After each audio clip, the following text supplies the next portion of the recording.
আসসালামু আলাইকুম সুপ্রিয় শিক্ষার্থীরা, সকলে কেমন আছো? আশা করি ভালো আছো। এইচএসসি পরীক্ষা 2024 প্রসঙ্গে আজকে কথা বলছি। তোমাদের 2024 সালে যারা পরীক্ষা দিতেছো তাদের অটো পাস দেওয়া সম্ভব কিনা, আদৌ অটো পাস দিবে কিনা, এখন শেষ পর্যায়ে কিন্তু তোমরা চলে আসছো। বোর্ড কর্তৃপক্ষ তারা বিভিন্ন সময় বিভিন্ন কথা বলছে।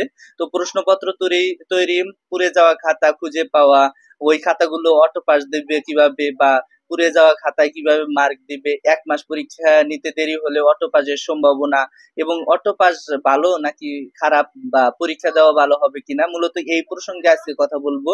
তো মূল টপিকে চলে যাব। যারা এখনো নতুন অবশ্যই চ্যানেলটি সাবস্ক্রাইব করে পাশে থাকা বেল আইকনটি বাজিয়ে দাও।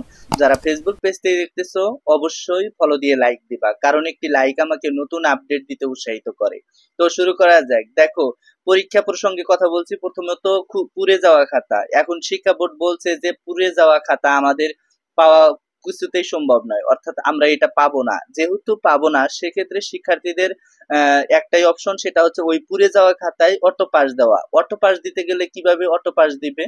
দেখো, যে শিক্ষার্থীগুলো পরীক্ষা দিয়েছিল, অর্থাৎ মূল হাজিরা খাতায় যে তোমরা স্বাক্ষর দিয়ে আসতেছিলা, সেই খাতা দেখে তোমাদের অটো পাস দেওয়া হবে। এখন শুধু ওই সাবজেক্টে কি অটো পাস দিবে? দেখো, অনেক শিক্ষার্থী আছে যে অটো পাস যদি ওই সাবজেক্টে দেয় তাহলে অনেকেই আন্দোলন করবে। সবাই চাইতেছে যে অটো পাস দিলে সব সাবজেক্টেই অটো পাস দেওয়া হোক, এবং কি এই যে পরীক্ষা যদি আরো 1 মাস দেরিতে যায়, অর্থাৎ আরো 1 মাস দেরি লাগে পরীক্ষা হইতে, তাহলে সেক্ষেত্রে শিক্ষার্থীরা বলতেছে যে আসলেই আমাদের অটো পাস দিয়ে দিক, আমরা 1 মাস দেরিতে পরীক্ষা দিতে পারবো না। আর এই সময় অটো পাস খুবই গুরুত্বপূর্ণ শিক্ষার্থীদের জন্য। অটো পাস ভালো নাকি খারাপ, বা পরীক্ষা দেওয়া ভালো হবে কিনা? অবশ্যই পরীক্ষা দেওয়া ভালো হবে, কিন্তু যে টাইম আছে তোমাদের জন্য, টাইম কিন্তু অতি সংক্ষিপ্ত, অর্থাৎ টাইম নাই বললেই চলে। যেহেতু টাইম নাই বা সময় নাই, সেহেতু তোমাদের অটো পাস দেওয়া বেটার হবে। এইচএসসি অটো পাস দিবে কিনা এটা কিন্তু বোর্ড কর্তৃপক্ষ তারা এখনো বলেনি। এখন বোর্ড কর্তৃপক্ষ বিভিন্ন সময় বিভিন্ন কথা বলতেছে, কিন্তু মূল যে শিক্ষা বোর্ডের প্রধান, সে কিন্তু এখনো কিছু বলেনি। আর প্রশ্নপত্র খুঁজে পাওয়া সম্ভব নয়, বা উত্তরপত্র খুঁজে পাওয়া সম্ভব নয়। এই যে প্রশ্ন তৈরি করতে 1 মাস লেগে যাবে, মিনিমাম 1 মাস লেগে যাবে। এই 1 মাস কি তোমরা বসে থাকবা? কখনোই না, বসে থাকা সম্ভব নয়।